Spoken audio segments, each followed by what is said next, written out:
आज हम हिंदी के टॉप क्वेश्चन लेकर आए हैं, जो सभी क्वेश्चन टॉप टीचर द्वारा जारी किया गया है और एक एक क्वेश्चन आप सभी के लिए महत्वपूर्ण क्वेश्चन है। चलिए बिना समय को गवाए क्वेश्चन की ओर आगे बढ़ते हैं। प्रश्न है, निम्नलिखित में से कौन सा शब्द एक वचन नहीं है?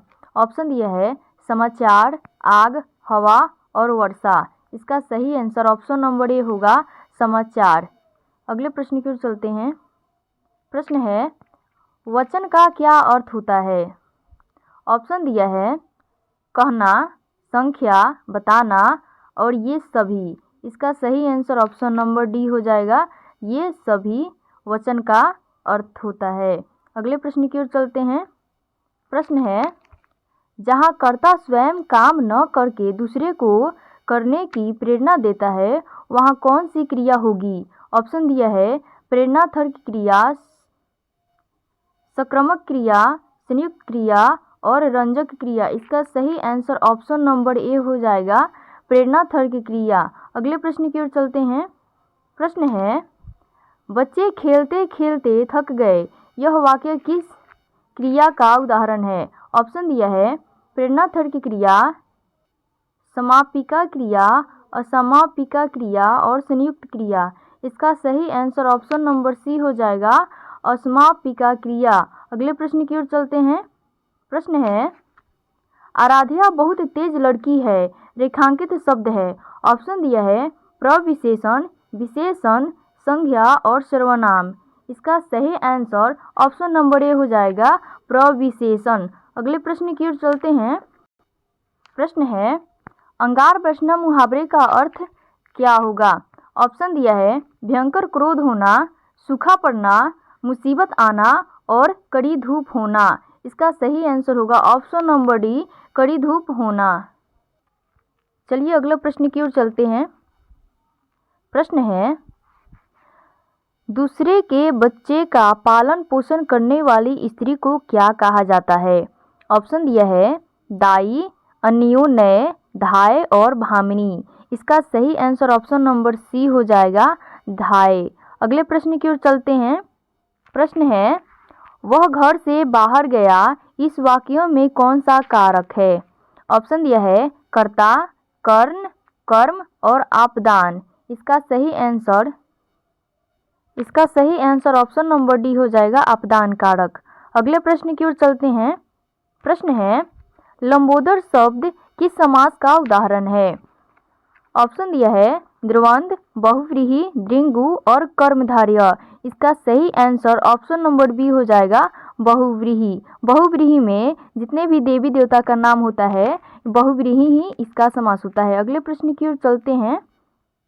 प्रश्न है, दशमुख शब्द किस समास का उदाहरण है? ऑप्शन दिया है कर्मधारय, तत्पुरुष, बहुव्रीहि और द्विगु। इसका सही आंसर ऑप्शन नंबर सी हो जाएगा, बहुव्रीहि। अगले प्रश्न की ओर चलते हैं। प्रश्न है, अनुवाद में कौन सा उपसर्ग है? ऑप्शन दिया है औ, अनु, अन और अ। इसका सही आंसर ऑप्शन नंबर बी हो जाएगा, अनु। अगले प्रश्न की ओर चलते हैं। प्रश्न है, अर्थ का विपरीत क्या होगा? ऑप्शन दिया है सार्थ, व्यर्थ, अनर्थ और अपदर्थ। इसका सही आंसर ऑप्शन नंबर सी हो जाएगा, अनर्थ। अगले प्रश्न की ओर चलते हैं। प्रश्न है, विज्ञान में कौन सा प्रत्यय है? ऑप्शन दिया है अन, आन, विज्ञ और वी। इसका सही आंसर ऑप्शन नंबर बी हो जाएगा, आन, जो विज्ञान में प्रत्यय है। अगले प्रश्न की ओर चलते हैं। प्रश्न है, इनमें पक्षी का पर्यायवाची शब्द कौन है? ऑप्शन दिया है गरुड़, परिंदा, कबूतर और चींटी। इसका सही आंसर ऑप्शन नंबर बी हो जाएगा, परिंदा, जो पक्षी का पर्यायवाची शब्द है। अगले प्रश्न की ओर चलते हैं। प्रश्न है, स्त्रीलिंग शब्द का चयन करें। ऑप्शन दिया है शराब, सील, शक और शहद। इसका सही आंसर ऑप्शन नंबर ए हो जाएगा, शराब। आप सभी छात्र छात्राएं अभी तक वीडियो को लाइक और चैनल को सब्सक्राइब नहीं किए हैं तो प्लीज़ वीडियो को लाइक और चैनल को सब्सक्राइब कर दीजिए। क्योंकि हमारे क्लास में अन्य बातों को लेकर पढ़ाई में डिस्टर्ब नहीं किया जाता है। केवल हमारे यहाँ पढ़ाई पे ही फोकस किया जाता है क्लास में।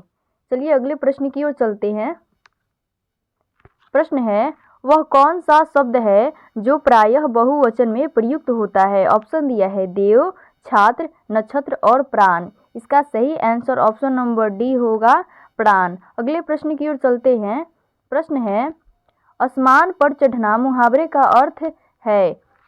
ऑप्शन दिया है बहुत शोर करना, अधिक प्रशंसा करना, अधिक अभिमान करना और कठिन काम के लिए प्रेरित करना। इसका सही आंसर ऑप्शन नंबर बी हो जाएगा, अधिक प्रशंसा करना। अगले प्रश्न की ओर चलते हैं। प्रश्न है, वह वस्तु जो नाशवान हो अनेक शब्दों के लिए एक शब्द चुने।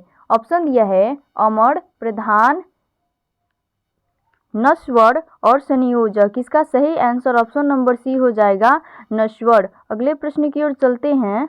प्रश्न है, निम्न विकल्पों में से संक्रामक क्रिया का चयन कीजिए। ऑप्शन दिया है लेटना, छूटना, पिघलना और तड़पाना।